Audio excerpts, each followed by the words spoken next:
থাকার কারণ একটাই, আপনারা জানতে পেরেছেন গত দু একদিন আগে শিক্ষা সচিব মহোদয় আমাদেরকে একটা আশ্বাস দিয়েছেন, তিনি আগামী রবি সোমবারের মধ্যে আমাদের বিষয়ে যে কোনো একটা ব্যবস্থা নেবেন। তার আদেশে আমরাও আমরণ অনশন ভেঙেছি, কিন্তু অবস্থানটা চালিয়ে যাচ্ছি। যেহেতু এর আগেও আমরা এরকম আশ্বাস পেয়েছি চেয়ারম্যান, এনটিআরসি চেয়ারম্যানের সাহেবের কাছ থেকে, পরে আমরা তার কথাই আশ্বাস পেয়ে আমরা সেই কর্মসূচি ভেঙে দিই, কিন্তু তারপরে তার আশ্বাস বাস্তবায়ন হয়নি।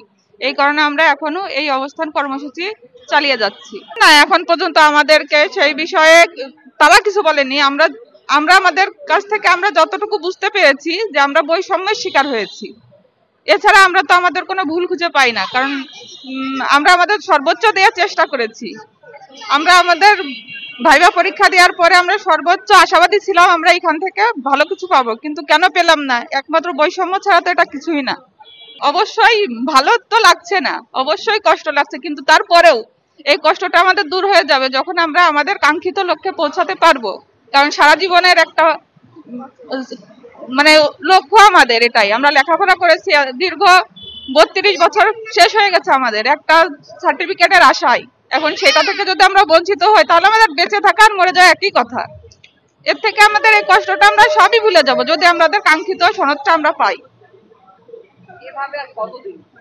এভাবে আর কতদিন? আমাদের শিক্ষা সচিব মহোদয় আমাদের রবি সোমবার পর্যন্ত সময় দিয়েছেন। উনি যদি আমাদের রবি সোমবারের মধ্যে আমাদের আশাবাদী না করে, তাহলে আমরা মঙ্গলবারে তার সামনেই বিষ পান করে আত্মহত্যা করার সিদ্ধান্ত নিব।